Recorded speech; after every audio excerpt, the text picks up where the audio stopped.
안녕하세요. 재작년에 이혼한 돌싱입니다. 제가 이혼을 하게 된 사유가 여러 가지인데 여기 계신 분들께 들려드리면 재밌기도 하고 제 화가 풀릴 것 같아 사연을 지원하게 되었습니다. 그럼 어떤 일이 있었는지 몇 자 적어볼게요. 요즘 금수저, 은수저, 동수저, 그리고 흙수저라는 신조어가 유행이잖아요. 어떤 배경으로 가지고 태어났는지 일컫는 말이 조금 불편하게 들리긴 하지만 제 소개를 하려면 이 수저 비유를 하면 좋을 것 같아 앞서 말씀드렸습니다. 저는 은수저 정도의 배경을 가진 부모님의 딸로 태어났습니다. 할아버지가 젊으실 적에 투자에 성공하셔서 서울 경기도 인근에 많은 땅을 소유하셨답니다. 나중에 시간이 흘러 재개발이 되면서 할아버지 땅 위에 건물들이 들어섰고 상인들에게 임대를 해주면서 많은 돈을 버셨다네요. 그래서 아빠도 은수저로 태어나 고생 없이 사셨답니다. 저 역시 아빠 엄마의 딸로 태어나 부족한 거 하나 없이 잘 자랐고 또 부모님의 사랑을 원 없이 받고 자라서 올바르게 컸어요. 저희 집 가훈이 겸손하자였는데 부모님은 항상 어딜 가든 부잣집 딸인 걸 티를 내지 말라고 하셨어요. 그런데 그럴 필요가 없던 이유가 있었는데 저희 집은 보통 아파트였고 제가 받는 용돈도 친구들보다 현저히 적었답니다. 또 비싼 옷을 입어본 적이 없는 데다 메이커 운동화를 한 번도 신어보지 않았어요. 제가 비싼 물건에 관심이 없긴 하지만 부모님은 애초에 그런 것들을 사주실 마음이 없으셨죠. 그래서 성장하는 동안 매우 지극히 평범하게 자랐답니다. 성인이 되어서도 제 인생은 평범했습니다. 괜찮은 대학을 나와 괜찮은 회사에 다니며 일상을 보냈죠. 그리고 연애도 남들 하는 만큼 했네요. 사랑과 이별을 반복해서 가슴앓이를 참 많이 한 것 같습니다. 그렇게 세월은 흘러 제 나이 30줄에 다다랐어요. 30이 되면 어떤 남자를 만날까 궁금했는데 아주 재미없게도 같은 회사 선배가 되었답니다. 저에게 사귀자고 했을 때 이게 왜 말도 안 되는 소리인가 싶어 거절을 했지만 저를 포기하지 않고 끝까지 고백하더라고요. 용기가 가상해서 데이트를 몇 번 했는데 글쎄 저도 언젠가부터 그 일을 좋아하고 있더라고요. 그래서 그 이와 평범하면서도 재밌고 뜨거운 연애를 하게 되었고 해가 2번 바뀌는 동안 사랑에는 약간의 금도 가지 않았답니다. 저희는 사랑의 깊이도 깊어졌고 때가 되기도 해서 결혼을 결심했습니다. 물론 그이가 먼저 프로포즈를 했고 저는 잠시 고민을 하다가 이 남자와 평생을 함께하면 내 인생이 더 즐겁고 행복할 것 같아 승낙했네요. 저희 부모님이 남편을 보자 인상도 선하고 성실해 보여서 좋다고 하셨습니다. 저와 같은 회사를 다니고 있으니 비슷한 남녀가 만나 결혼을 하면 잘 살 것 같다고 덧붙이면서 처음 그 일을 보신 날 결혼을 허락해 주셨답니다. 그리고 며칠 뒤 시댁에 처음 발을 들였는데 시부모님과 시누이가 무표정한 얼굴로 저를 맞아주셨습니다. 나중에 들은 이야기인데 시어머니의 친한 친구이자 잘 사는 집딸이었는데 제 남편과 연을 맺어주려고 했다네요. 그런데 남편이 결혼할 사람이 있다며 이를 거절한 거죠. 물론 그 여자가 바로 저였습니다. 시어머니는 제 머리부터 발끝까지 훑어보시더니 한마디 하셨습니다. 아주 지극히 평범하구나. 옷도 보세요시고 화장품도 싸구려를 쓰는 것 같네. 이렇게 평범한 애를 데려오면서 엄마가 말했던 친구 딸을 거절한 거냐? 그 애가 네 사진을 보고 마음에 들어 했었다고? 엄마, 손님 앞에서 그게 무슨 말이에요. 제 옆에 있는 여전이 정도면 진짜 예쁘고 잘난 사람이에요. 저한테는 과분한 여자라고요. 어디 뭐 건물주 딸이라도 되니? 100억대 재산이라도 있는 게야? 아유 이 하상아, 내가 너 때문에 좋은 며느리감을 잃었다고. 아직도 그 애를 생각하면 아까워 죽을 것 같아. 시어머니는 제 옷차림새를 보시고 별 볼 일 없는 평범한 여자로 여기신 것 같았습니다.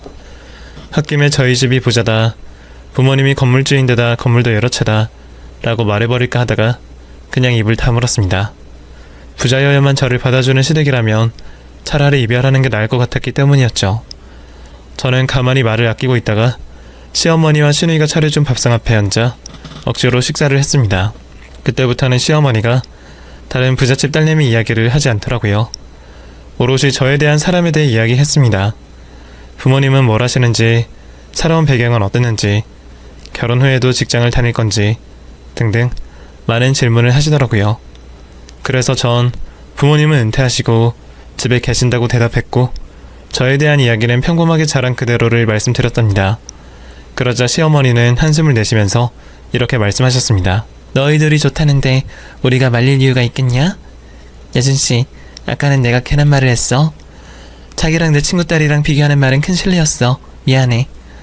갑작스러운 사과에 당황스럽긴 했지만 다행이라는 생각이 들었습니다. 전 남편과 결혼을 꼭 하고 싶었답니다. 아니에요. 그러실 수도 있죠. 성격이 참 착하네.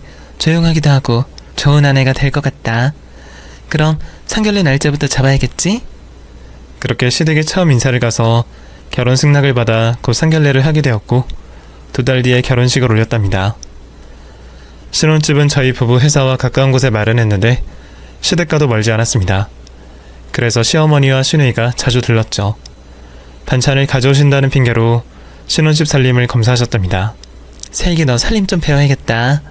집안 꼬라지가 이게 뭐니? 누가 보면 허랩이 혼자 사는 집으로 알겠어. 네? 어머님 깨끗하게 치운 건데요. 어디가 미흡하시다는 거죠? 저와 남편은 매일 청소와 빨래, 정리정돈을 분담해서 하고 있어서 집안이 항상 청결했습니다. 그런데도 시어머니는 꼬투리 하나를 잡고 길게 잔소리를 하셨답니다. 청소기만 대충 돌려서 문틈 사이나 책장 끝이 제대로 닦이지 않고 있잖아. 이런 데는 직접 손걸레로 닦든가 해야 한다고. 그리고 창틀을 왜 시커먼 거야? 냉장고는 어떻고? 보기 좋게 정리를 해야지. 대충 처박으면 쓰겠니? 이래서 내가 가져다준 반찬이 어떤 건지 헷갈려서 제대로 내 아들 밥을 챙기겠어? 맞아요, 새언니. 우리 집에 와서 살림해놓은 것 좀 보고 배우세요. 이런 꼬라지로 살면 나중에는 완전 개판이 된다니까요. 누가 보면 언니가 부잣집 딸이어서 아무것도 못하는 줄 알겠어요. 먼저 결혼한 선배들이 시댁은 멀면 멀수록 좋다는 말을 왜 그렇게 많이 하나 했는데 그제서야 깨달았습니다. 시댁과 가까운 곳에 신혼집을 잡은 게 큰 실수였답니다. 하여튼 시어머니와 시누이는 계속해서 신혼집을 찾아와 시비와 잔소리를 멈추지 않았는데 나중에는 선을 세게 넘더라고요. 남편이 음식물 쓰레기와 분리수거를 하러 나갔는데 시모녀와 마주친 모양입니다. 읽고 신혼집에 발을 들이자마자 시모녀의 폭풍 잔소리가 시작되었습니다. 얘, 넌 더러운 건 죄다 내 아들만 시켜먹느냐? 넌 고작 설거지하면서 네 서방한테는 냄새나는 쓰레기를 치우게 한 거야? 새언니, 우리 오빠를 너무 종처럼 부려먹는 거 아니에요?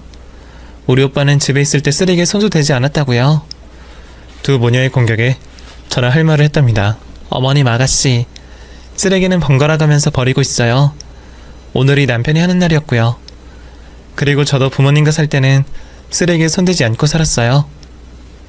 그렇게 받아쳤더니 시어머니가 인상을 쓰며 고함을 치셨습니다. 아니, 이게 어른이 말하면 죄송하다, 다음부터 그러지 않겠다 하면 될 것을 어디서 눈을 똑바로 뜨고 대들어. 너 부모가 그렇게 가르치던? 없는 집구석이어도 착한 줄 알고 며느리로 받았더니 짝수가 아주 노랗구만. 어머님, 말씀이 심하시네요. 여기 부모님 이야기가 왜 나와요? 그리고 무조건 잘못했다고 비는 건 옛날 시대에나 했을 법한 이야기 아닌가요? 저 바르게 자랐고 짝수도 노랗지 않습니다. 말 좀 가려서 하세요. 뭐 이딴 게 다 있어? 아주 상전하셨네. 꼭 없는 것들이 자존심만 세서 날리지. 야, 넌 성질머리부터 고쳐야겠다.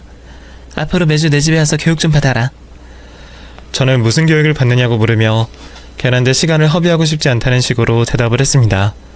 그런데 시모녀는 저에게 도덕과 윤리를 배워야 하는 건 물론이고 살림하는 법을 하나부터 열까지 배워야 한다고 말하더라고요. 이에 남편에게 시모녀 때문에 신경 쓰여서 못 살겠다고 짜증을 부렸더니 그이는 당분간만 맞춰주다가 발을 빼라고 하더군요. 시어머니 성격이 원래 세고 보수적이어서 자기도 이겨본 적이 없다고 덧붙였습니다. 그래서 억지로 참고 주말에 시댁에 갔더니 저에게 가르쳐주는 건 쥐뿔도 없었고 밥상 차려라, 청소 좀 해봐라, 어디 정리해라 하시며 일만 냅다 시키시더군요. 이런 게 무슨 도덕이고 윤리인지 하나도 이해가 되지 않았습니다. 아, 시어머니 기준의 도덕은 시부모님 말씀을 하늘처럼 떠받드는 게 전부였나 봅니다. 제가 군소리하지 않고 네네 알겠습니다 라고 대답을 연신했더니 이제야 사랑굿이라고 살겠다며 무트트 하시더라고요. 정말이지 이해가 되지 않는 분들이었네요. 그래도 남편과 함께하는 신혼생활이 재밌어서 취득 생각을 금세 내려놓을 수 있었습니다. 저희는 아이를 최대한 늦게 낳기로 하고 연애할 때처럼 애틋하게 많은 시간을 가지기로 했죠. 그런데 이번에도 시모녀가 저를 불러다가 매일같이 임신 타령을 하셨습니다. 자고로 여자는 결혼하면 아들 딸 낳고 남편의 그늘 아래서 살아야 한다는 고전적인 이야기를 말이죠. 세기 너 아직도 소식이 없는 거야? 결혼한 지 10달이 다 되어가는데 아직도 그러고 있으면 어떡해. 그러다 늙어서 애 못 가지면 어쩌려고 하냐고. 새언니, 날 보면 부럽지 않아요? 제 아들을 보면 뭔가 느끼는 바가 없냐고요. 애는 엄마랑 나이 차가 많이 날수록 좋지 않아요. 텔레비전에서 연구한 결과가 나오고 그랬다고요. 혹시 임신 못하는 몸은 아니겠죠? 요새 몸가짐을 바로 하지 못한 여자들이 시집와서 애 못 낳는 경우가 종종 있다고 하던데. 네? 아가씨, 말씀을 왜 그렇게 생각 없이 하세요? 제가 몸을 함부로 놀렸다는 말씀을 하고 싶으신 거예요? 그런데 전 하늘을 우러러 부끄럽지 않게 살았거든요. 두 분 다 이래라 저래라 하시지 마시고 그냥 지켜봐 주시면 안 될까요? 저랑 남편이 준비가 되면 임신을 하든 출산을 하든지 할게요. 시모녀의 입에서 말이 막 나오길래 저도 따박따박 받아치는 말들을 열거했습니다. 이 정도면 그만하겠지 싶었는데 역시나 시어머니는 제가 아직도 배울 게 많다며 잔소리를 심하게 하셨네요. 덕분에 전 스트레스와 짜증을 가슴에 쌓아두고 돌아왔죠.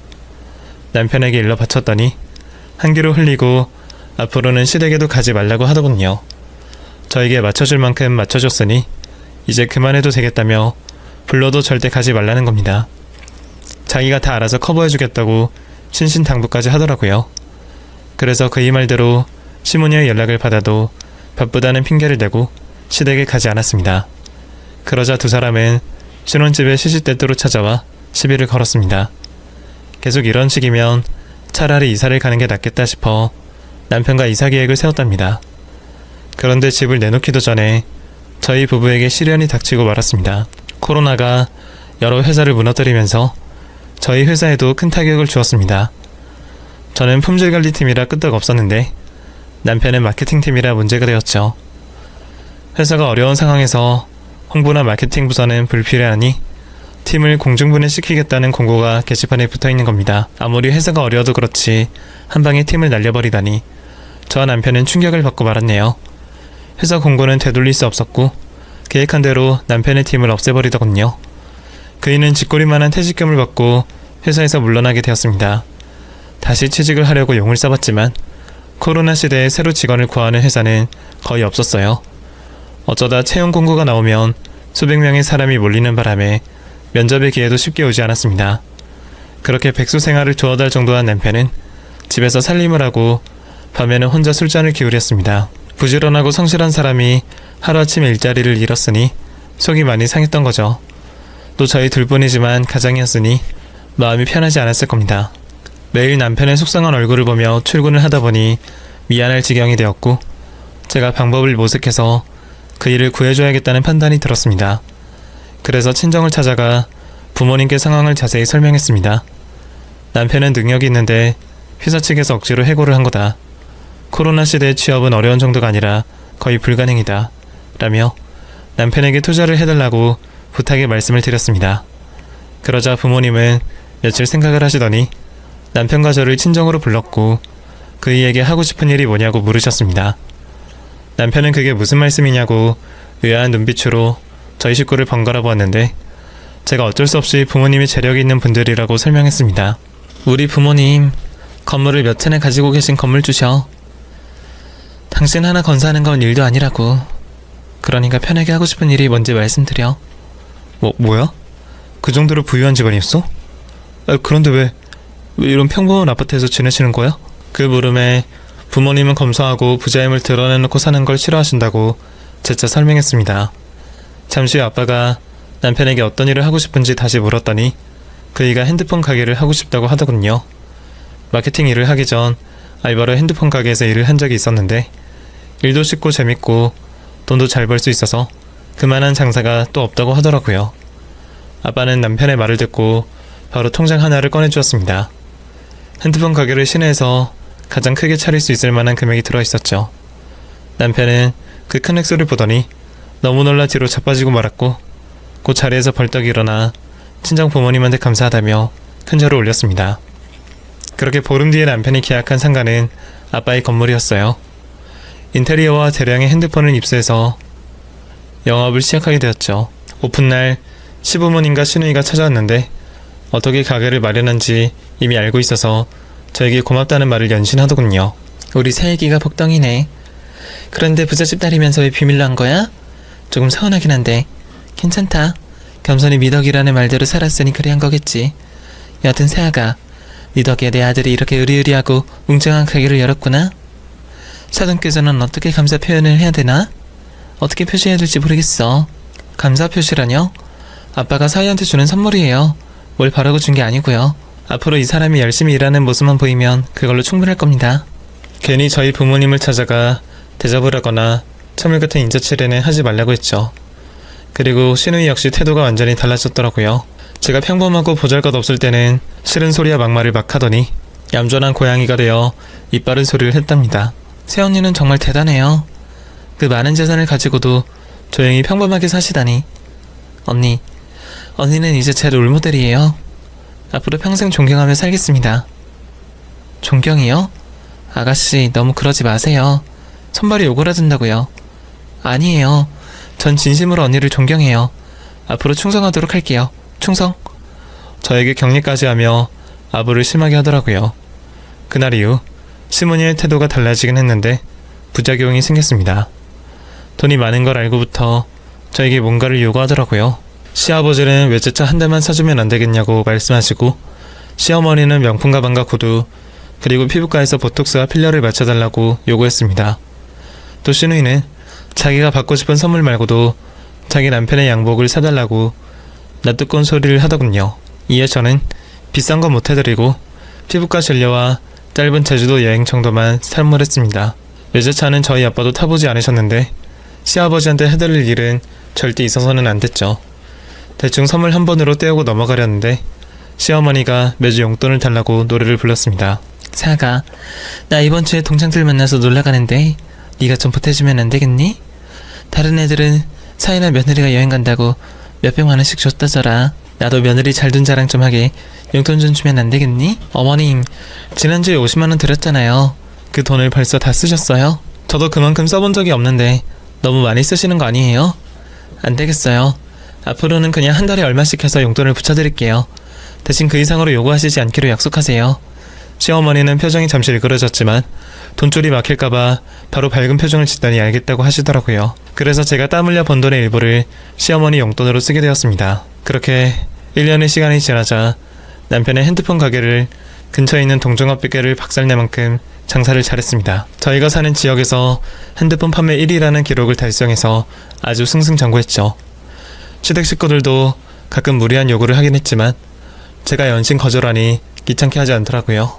그나마 받고 있는 용돈이 끊길까봐 노심초사하시는 모습을 자주 보았습니다. 그래서 저에게 함부로 말하거나 숫자 노릇을 아예 하지 않으셨답니다. 예전처럼 꼬투리 잡고 시댁으로 불러 사람을 괴롭게 하는 일이 싹 다 사라졌어요. 그러던 어느 날 시댁에 갔더니 맨날 붙어있는 시누이가 보이지 않아 궁금해서 어딜 갔느냐고 물었습니다. 어머님, 아가씨 어디 가셨나봐요? 그러고 보니 요새 통 얼굴도 안 보이고 연락도 없는 것 같네요. 아, 네 시누이랑 시누이 아들은 미국에 갔잖아. 미국에요? 거긴 왜요? 내 손자 유학 보낸 거지. 넓은 곳에서 공부시킨다고 데려갔어. 아, 정말요? 아주버니 사업이 잘 되고 있나봐요? 미국까지 유행을 보낸 거면 거의 초대박 아닌가요? 아니, 김서방 사업은 그저 그래. 네? 그럼 무슨 돈으로 미국 유학을 갔다는 거죠? 참 이상하네요. 그러자 시어머니가 종이와 펜을 챙겨와 무언가를 써서 저에게 건네주더군요. 어머님, 이게 뭐예요? 아가씨 계좌번호를 왜? 네가 매일 1,000만 원씩 보내라. 네 조카가 미국에서 공부한다는데 그 정도는 해줄 수 있지? 이거였습니다. 시어머니는 저에게 시누이와 조카 유학비를 저에게 책임지라는 말도 안 되는 억지를 부렸답니다. 네? 저더러 조카 유학비를 대라고요? 어머님, 이건 아니죠. 유학을 먼저 보내놓고 저한테 돈을 달라니 먼저 이야기를 하시지도 않았잖아요. 그래서 지금 하셨니? 네가 하도 돈을 아끼는 애라 미리 말하면 싫다고 거절할 것 같아서 먼저 일을 저질렀다. 네가 싫다 하면 네 조카는 다시 한국으로 들어와야지 뭐. 그래서 아마 널 평생 원망하고 살지 않을까 싶다. 외숙모가 유학비를 대주지 않아 자기 인생이 망했다고 말이야. 어머님, 해도 너무하세요. 제가 이 집 졸주도 아닌데 왜 피 한 방울 섞이지 않은 조카 유학비를 내줘요? 전 절대 내주지 않을 겁니다. 그러니까 미국에서 직접 돈을 벌면서 유학을 시키든지 한국으로 들어오든지 알아서 하라고 일러주세요. 얘 봐라. 돈 좀 있다고 요새 떠는 걸 참아줬더니 아주 시엠이 머리 위에 앉을 생각이나 보네. 야, 네 부모가 가진 돈이 100억이 넘는데 꼴랑 유학비 몇 푼도 못 내주냐? 그리고 피 한 방울 섞이지 않아서 싫다고? 너 진짜 너무한다. 다 같은 한 식구끼리 서로 도와가며 살면 덧나니? 너 심보를 그렇게 가지고 살다간 나중에 천벌받아. 너 내 말대로 유학비를 보내지 않으면 나도 가만히 있지 않을 거다. 어머님 진짜 너무하세요. 저한테 왜 이런 짐을 주시는 거예요? 난 할 말 다 했다. 그러니까 결정은 네가 해라. 우리랑 벽을 쌓고 살고 싶으면 너 하고 싶은 대로 해. 시어머니는 끝까지 조카의 유학비를 입금해주라며 억지를 부리셨고 제가 하는 말을 듣지 않고 방문을 닫고 들어가 버리셨습니다. 당연히 저는 절대로 유학비를 내줄 마음이 없었답니다. 그래도 저 혼자 해결하기에는 무리가 있어 보여 남편에게 도움을 청하기로 했습니다.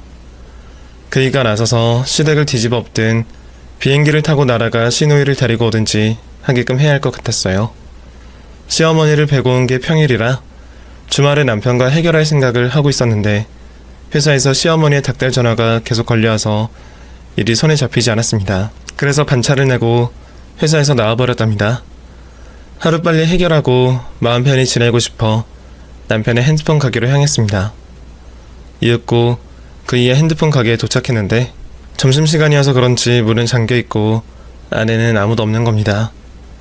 저는 가게 안을 청소와 정리도 할 겸해서 도어락 비밀번호를 누르고 들어갔습니다. 그리고 빗자루를 들고 바닥을 쓸려는데 어디서 이상한 소리가 들려왔습니다. 모텔방 가면 옆방에서 들리는 그런 더러운 소리가 말이죠. 전 가게 안을 둘러보다가 탕비실에 눈에 들어왔습니다. 거기서 직원 중 하나가 애인을 데리고 와 그 짓을 하는 건가 싶어 조용히 기다렸죠. 그런데 잠시 후 들려온 목소리는 제가 제일 잘 아는 남편의 목소리였습니다. 자기야 좋다. 우리 내일 또 여기서 만날까? 아, 몰라. 그런데 스릴 있고 좋긴 하다. 직원들 밥 먹으러 갔을 때 이렇게 둘이 붙어있으니까 짜릿해. 그렇단 말이지. 좋아. 그럼 내일도 오후 1시까지 여기로 와. 이렇게 바람을 피우면 마누라냐는데 걸릴 일도 없고 얼마나 좋아. 자기 남편도 아무것도 모르지? 항상 정시 퇴근해서 집으로 가니 어떻게 알겠어. 바람은 밤이 아니라 낮에도 피울 수 있다는 걸 아는 사람은 몇 안 된다고. 자, 그럼 우리 땀 흘렸으니까 밥이나 먹으러 갈까? 두 년놈의 대화를 모두 들은 저는 얼굴이 화끈거렸고 얼마나 화가 치솟던지 이마에서 땀이 흐르기 시작했답니다. 잠시 후 바람난 남편과 상간녀가 탕비실에서 나와 제 얼굴을 본 순간 화를 짝 놀라며 자빠지고 말았습니다. 여보, 당신이 이 시간에 어떻게... 이쪽은 고객님이죠. 내가 커피 한 잔 드리고 나오는 길이야. 뭐? 고객?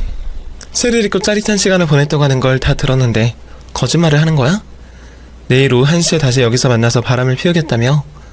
낮에도 바람 피울 수 있다고 짓거린 거 다 들었다고, 이 화상아. 제가 소리를 꽥 지르자 상간녀는 고개를 파묻고 어쩔 줄 몰라 있고 남편은 저에게 두 손을 들고 흥분하지 말라고 말리더군요. 여보, 다 설명할게. 그러니까 이 여자는 말이지. 꽃뱀이야, 꽃뱀. 나한테 돈이 많은 줄 알고 접근한 꽃뱀. 여보, 남자는 다 같은 동물인 거 알지? 어쩔 수 없이 넘어가 버린 거라고. 여보, 한 번만 봐줘라. 꽃뱀? 참, 이 새끼가 끝까지 헛소리를 하네. 그리고 꽃뱀이랑 놀아난 건 바람이 아니니? 용서가 될 것 같아? 너 이 자식, 오늘 내 손에 죽어봐라. 저는 남편의 가게 바닥을 쓰려고 든 빗자루로 남편의 머리, 얼굴, 몸통, 다리 구분하지 않고 빈틈이 보이는 데를 사정없이 두들겨 팼습니다. 퍽퍽 소리가 가게 안에서 메아리를 치는데 제 속이 아주 조금은 후련하더라고요. 빗자루로 그 일을 계속해서 매질하다가 나중에는 바닥에 자빠졌을 때 주요 부위를 강하게 내리쳤습니다. 여보, 거기란데. 진짜 아프네 이거. 야, 이 자식아, 관리를 제대로 못했으니 부숴버리는 수밖에. 손 치워. 아직 멀었어. 여보, 살려줘. 제발 한 번만 용서해줘. 그 일을 복날 개패듯이 실컷 두들겨 패주고 나서 빗자루는 상간녀를 향했습니다. 이번엔 니년 차례야. 남편도 있고 자식도 있다는 년이 남의 남자랑 놀아나? 뭐? 여기서 그 짓을 하니까 스릴이 넘치고 짜릿해? 이년아, 너 오늘 짜릿한 게 뭔지 제대로 보여줄게. 넌 뒤졌어. 우악스럽게 소리를 지르며 빗자루로 상간녀의 머리, 얼굴, 다리 할 것 없이 사정없이 패주었습니다. 얼마나 많이 때렸던지 핸드폰 가게 안에는 먼지가 둥둥 떠다니더라고요. 먼지나게 맞는 게 이런 거구나 하고 제대로 깨닫게 해주는 셈이었어요. 여하튼 저의 매질에 돈이 안 나오면 개박살이 나서 곱게 나갈 수가 없었습니다. 제가 구급차를 불러 병원으로 보내게 되었죠. 남편은 구급차에 실려가면서까지 저에게 용서를 구걸하며 제발 처부모님께 비밀로 해달라고 애원했습니다. 저는 그 말을 듣고 허탈한 웃음을 지었습니다. 잠시 후 아무것도 모르고 있는 시어머니한테 전화가 걸려왔습니다. 이번에도 조카 유학비 문제로 연락했답니다. 세익이, 너 대답이 너무 길어지는 거 아니냐? 빨리 1,000만 원 보내. 너 하나 때문에 내 손주랑 딸내미가 가슴을 저리고 있잖아. 적반하장도 유분수지. 진짜 개진상이 따로 없었고 도둑놈이 따로 없었죠. 전 벌써 어떻게 복수할지 머릿속으로 계산을 해둔 터라 첫 장을 시작하기로 했습니다. 어머님 많이 기다리셨죠? 안 그래도 오늘 안으로 입금해드릴 생각이었어요. 진짜냐? 진짜 그렇게 나왔어야지. 그럼 빨리 입금해라. 그리고 아까워하지마. 같은 한식교인데 베풀며 살아야 하는 게 인지상정이라고. 아, 그렇죠. 어머님 말씀 새겨들을게요. 그럼 이따 꼭 입금할게요. 그렇게 전화를 끊어버리고는 바로 친정 부모님을 찾아갔습니다. 남편의 가게 건물에 계셔서 만나는 데는 5분도 걸리지 않았답니다. 그이가 핸드폰 가게에서 바람을 피운 것과 시모냐가 조카 유학비를 강요하고 있다는 사실을 알리고 이혼하겠다고 말씀드렸어요. 쉽게 이혼하지 않고 부모님이 해줬던 것 이상으로 보상을 받겠다고 말씀드렸죠. 그러자 아빠는 아무 말 없이 고개를 끄덕이며 철거 용역을 불러 남편 핸드폰 가게를 1시간 만에 사라지게 하셨습니다. 어차피 계약서 한 장 없이 내어준 자리인데다 인테리어나 핸드폰 기기값을 모두 아빠가 해주셨으니 처리하는 것도 아빠 마음이었습니다. 마지막 간판까지 다 떼어내버리고 흔적도 없이 핸드폰 가게를 없애버리셨네요. 그리고 이삿짐 센터를 불러 신혼집에 있는 제 혼수를 전부 빼서 보육원과 양로원에 기부를 했답니다. 그 집구석에 다시 들어갈 일이 없다는 걸 제대로 보여준 거죠. 그리고 아빠의 개인 변호사님을 만나 이혼소장을 바로 썼습니다. 이 모든 걸 다 해놓고 나서야 신우이에게 유학비를 입금했답니다. 1,000만 원이 아닌 1,000원을 말이죠. 제가 주는 마지막 선물이었습니다.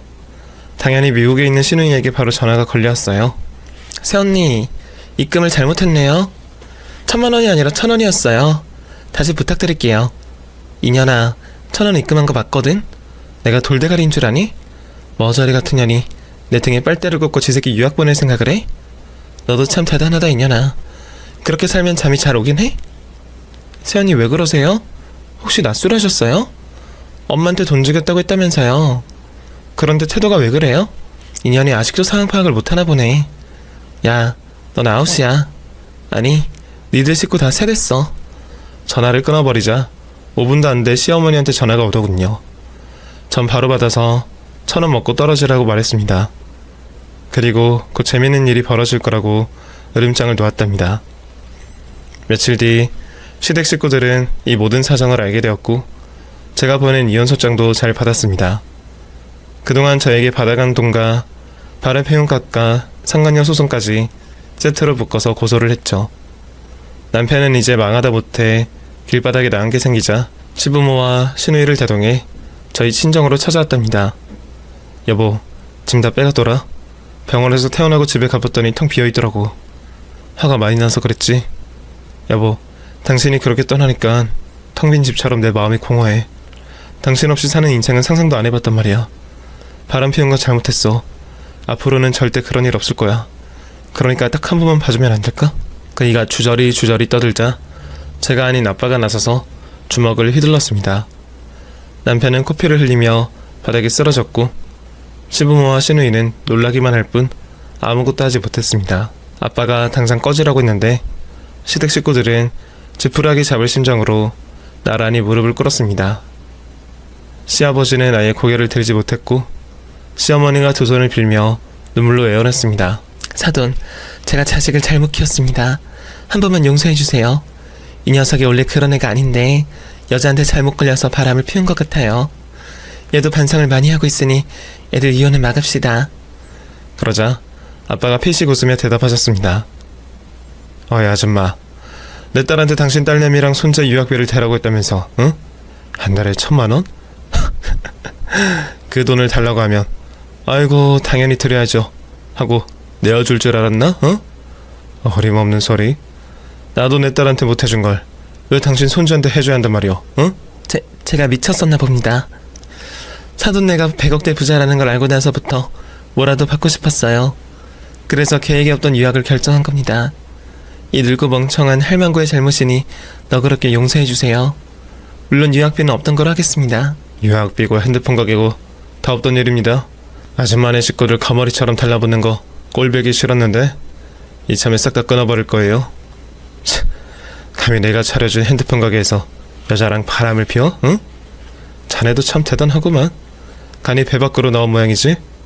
바람 피울 때는 좋았겠지? 응? 그런데 이제부터 자네가 어떻게 망가지는지 몸소 체험해봐.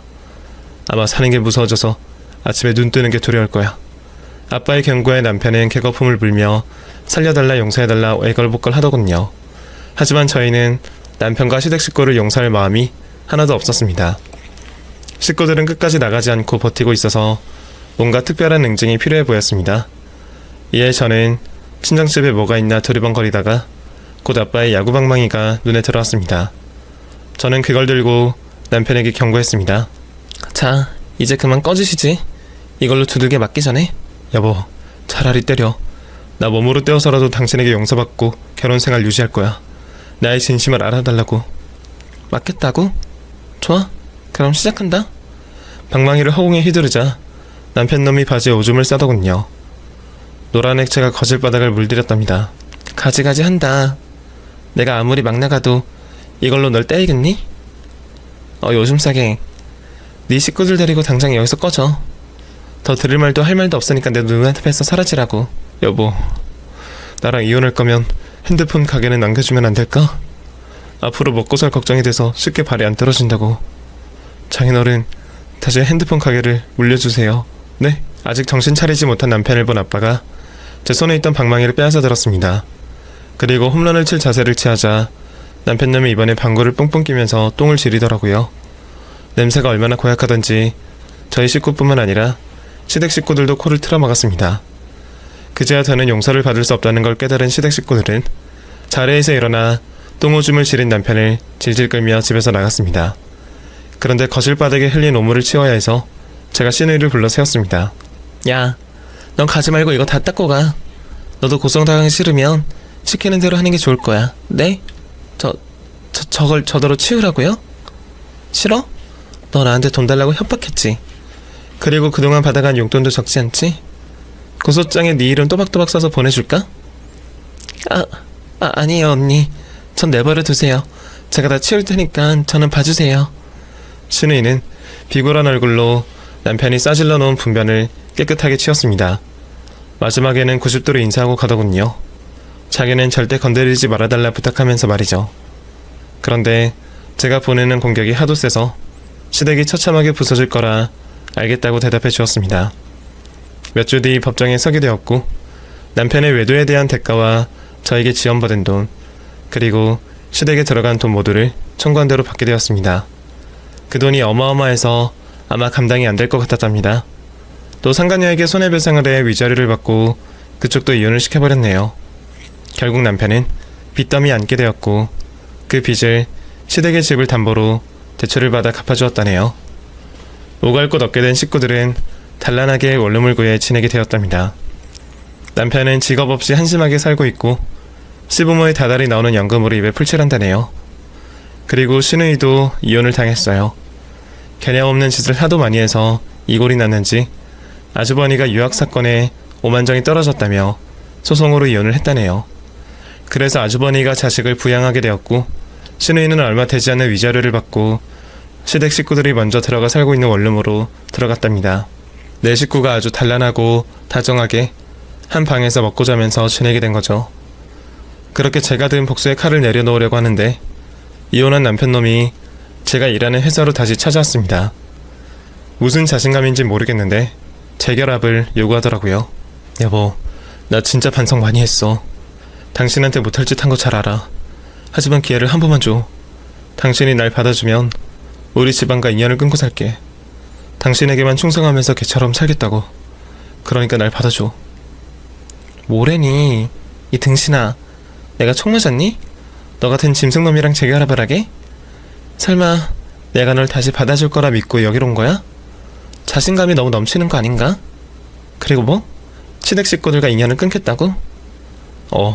나도 개자식인 거 아는데 우리 식구들이 당신한테 진상짓을 해서 이혼을 마음한 거잖아. 여보, 제발 나한테 기회를 줘. 우리 다시 시작하자. 아니면 당신도 바람을 한번 피우고 와. 그러면 쌤쌤이잖아. 이혼한 남편은 정말이지 구제불능한 쓰레기였습니다. 저는 손에 들고 있는 핸드폰을 남편에게 보여주었습니다. 지금 한 말 다 녹음했어. 시댁을 버리고 나한테 오겠다는 말이 그대로 녹음됐지. 이걸 시댁 식구들한테 보내줄게. 어떻게 되는지 구경해보자고. 뭐? 당신 정말... 좋아. 그걸 보내는 대신 날 받아줘. 그럼 나도 상관없다고. 봐서. 그리고 당신을 받아주려면 아빠한테 허락을 받아야 돼. 잠깐. 시댁 식구들한테 전송했다. 남편은 다시 자신을 받아달라고 졸라댔습니다. 그 순간 아빠가 뒤에서 나타나셨어요. 사실 그 인간이 찾아오자마자 제가 문자를 보냈거든요. 아빠는 찰거머리 같은 남편에게 방망이를 휘두르며 달려오셨습니다. 그러자 그이는 주랭랑을 치다가 몇 번이나 자빠졌고 이는 눈앞에서 사라졌답니다. 나중에 듣게 되었는데 시댁과 연을 끊고 저와 재결합을 하자던 남편이 원룸에서 쫓겨났다네요. 그래서 혼자 어디 고시원에 들어가 알바를 뛰면서 근근히 먹고 산다고 합니다. 이렇게 괘씸한 남편과 시댁 식구를 응징한 제 사연은 여기서 끝이 나네요. 그 뒤로 저는 연애는 종종 하고 있지만 결혼은 전혀 생각하고 있지 않습니다. 전 남편과 시댁에 질릴 대로 질려버렸으니 그럴만도 하죠. 앞으로 전 화려한 싱글로 살다가 정말 괜찮고 훌륭한 남자를 만나면 그때 재혼을 생각해 보겠습니다. 지금까지 들어주신 분들께 감사 인사드리며 이만 물러가겠습니다. 사연 들어주셔서 감사합니다. 모두 안녕히 계세요.